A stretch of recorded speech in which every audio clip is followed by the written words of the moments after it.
The defendant will be pleading no contest to the charge of obstructing an officer.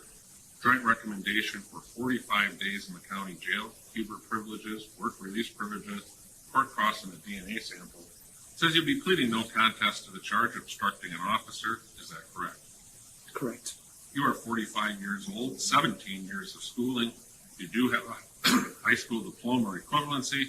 You understand the English language and the charge to which you are pleading. Is that correct? Correct. Have you had enough time to think about this? Yes. Have you had enough time to discuss this case in the plea agreement with your attorney? Yes. Do you have any questions? I do not. Do you understand what we're doing here today? Yes. Knowing all of this, do you still wish to plead no contest to the charge? Yes. Based on that, the court finds there is a factual basis for the plea based on the complaint. The court will find you guilty as charged, order a judgment of conviction be entered here today. We now know that in the late evening of August 11th of 2024, the defendant arrived in Green Lake, Wisconsin, and put in motion the final steps to his plan of faking his death so that he could disappear from his everyday life of being a husband and father in Wisconsin and realized his selfish and self-centered plan to travel overseas to be with a woman that he met online. Months earlier, defendant began the extensive planning to execute this perfect plan to disappear from his normal life.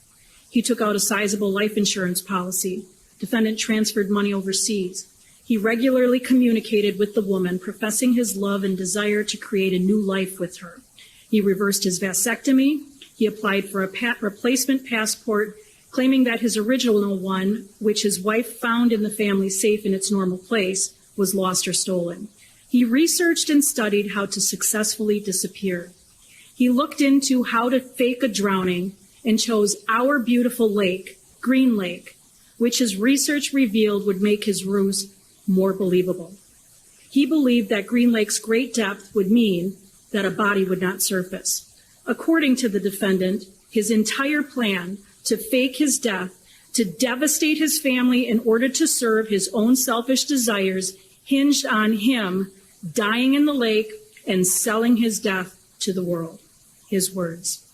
What defendant didn't count on was the great concern and dedication of the Green Lake County community and the dogged resolve of our law enforcement.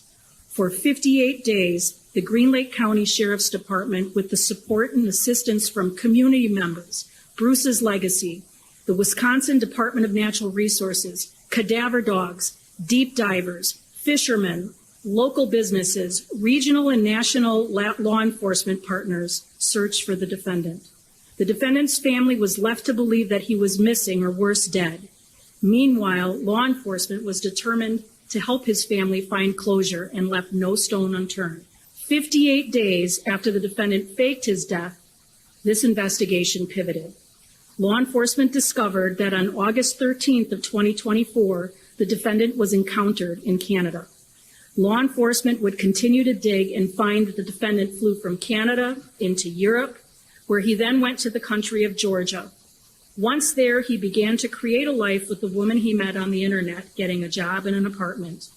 The defendant continued to covertly monitor the news to ensure that he was successful in faking his death.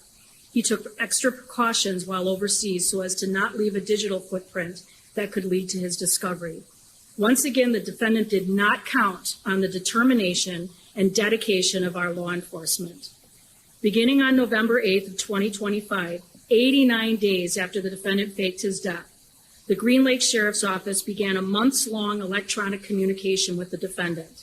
The defendant admitted to his ruse. He admitted to the work he did, purchasing an e-bike, abandoning his vehicle, ditching the kayak on the lake along with his tackle box that had his driver's license in it and his fishing rod, stashing that e-bike and an extra battery along with clothes and money, riding through the night to the Madison area, where he dumped that e-bike in a park and later boarded a Greyhound bus, which took him to Canada, flying then overseas to accomplish his goal.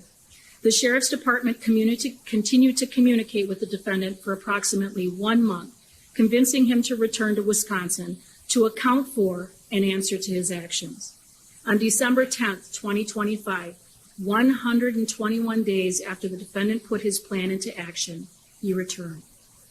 He is now convicted of the Class A misdemeanor of obstruction for knowingly placing physical evidence with the intent to mislead officers in the performance of their duties. And while a misdemeanor conviction, along with 45 days in jail and payment of a portion of the costs expended by our law enforcement to discover his devastating act, cannot begin to fix the damage he has done, it tells our community that we will hold individuals accountable and may also act as a deterrent to future destructive plans such as this.